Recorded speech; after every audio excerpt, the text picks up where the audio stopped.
ஏடு தூக்கி இன்று பள்ளியில் பயிலும் குழந்தைகள் தான் நாடு காக்கும் தலைவர்களாய் நாளை விளங்கப் போகிறார்கள். தித்திக்கும் தேன் தமிழ் திக்கட்டும் பரவட்டும் முத்தமிழ் தாய்க்கு என் முதற்கண் வணக்கம். வருங்கால தூண்களே, எதிர்கால நீங்களே, ஆன்றோர்களே, சான்றோர்களே, என்னை போன்றோர்களே, வானகமே வையகமே, என்னை வாழ வைக்கும் தமிழகமே, உங்கள் அனைவருக்கும் என் முதற்கண் வணக்கமாகட்டும் என்று சொல்லி தலைப்பிற்குள் நுழைகிறேன். மழை நீர் சேமிப்பு மானிட சிறப்பு.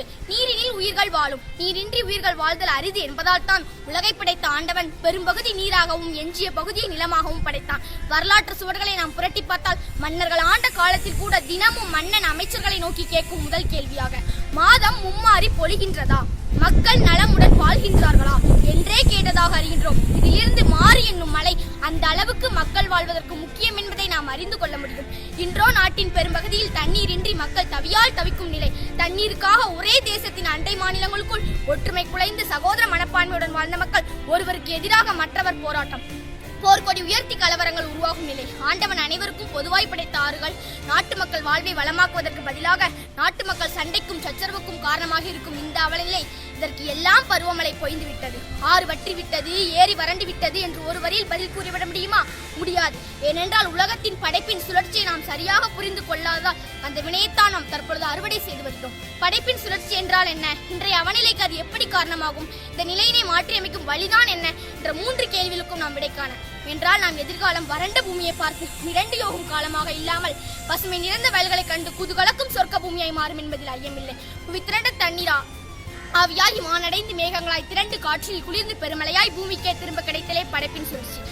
ஆனால் அவ்வாறு பொழிகின்ற மழை நீரை பூமி உள்வாங்கி தேக்கினால் அன்றோர் நீர்வளம் நிலைத்து நிற்கும். மக்கள் தொகை பெருக்கத்தால் நீரின் தேவை நாளுக்கு நாள் பெருகிக் கொண்டே செல்வதால் நிலத்தடி நீரை உபயோகிக்க இயலாத வண்ணம் அபாயம் தொடர்கிறது என்று நீர்வள ஆராய்ச்சியாளர்கள் எச்சரிக்கை விடுத்த வண்ணம் உள்ளனர். எனவே வருங்காலத்தில் குடிக்க நீரின்றி மக்கள் தவித்து மாளும் நிலை ஏற்பட வாய்ப்புண்டு. வருமுன் காவாதான் வாழ்க்கை எரிமுன்னர் வைத்தூறு போல கொடும் என்னும் வள்ளுவ பெருந்தகையின் வாக்கினை நினைவில் கொண்டு நாம் இனி வரும் காலத்தில் நிலத்தடி நீரை பாதுகாக்கும் முயற்சியில் இறங்காவிடில் நம் எதிர்காலமே கேள்விக்குறியாய் மாறும் என்பதில் சிறிதளவு சந்தேகம் இல்லை. தற்போது அரசாங்கமும் தண்ணீர் பஞ்சத்தை போக்கிட மழைநீர் சேகரிப்பு வழிமுறைகளை அறிவித்துள்ளது. இதுவரை பெய்த மழை நீரை சரியாக சேமிக்காமல் கடல் நீரில் கலந்திட செய்து வீணாக்கிய காரணத்தால் ஏற்பட்ட இந்த அவலநிலையை இனி மழைநீர் சேமிப்பு முறைகளை பின்பற்றி நிலத்தடி நீரின் வளத்தை பெருக்குவதன் மூலம் நாம் சரி செய்ய முடியும். வான் நோக்கி வாழும் உலகு என்றானே வள்ளுவன், அதன் உண்மை நிலை உணர்ந்து வான் தரும் படையா மழைநீர் சிறப்பாக தேக்கி பாதுகாத்து வாழ்வமேனால் நீரின்றி கண்ணீரோடு வாழும் நிலை மாறிவிடும் என்பது திண்ணம்.